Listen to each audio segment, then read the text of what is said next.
अरे भाई तूने थप्पड़ क्यों मारा मुझे? चल तेरा फैसला अब चौधरी करेगा।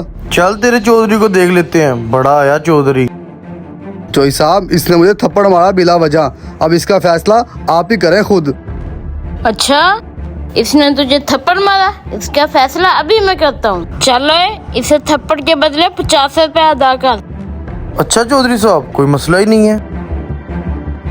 ये लो 50 रुपए काटो और 50 रुपए मुझे वापस करो। लेकिन मेरे पास तो 50 नहीं है। अच्छा, खुले तो मेरे पास भी नहीं है। रुको 1 मिनट, ये 100 तुम ही रख लो, अपना हिसाब किताब बराबर हो।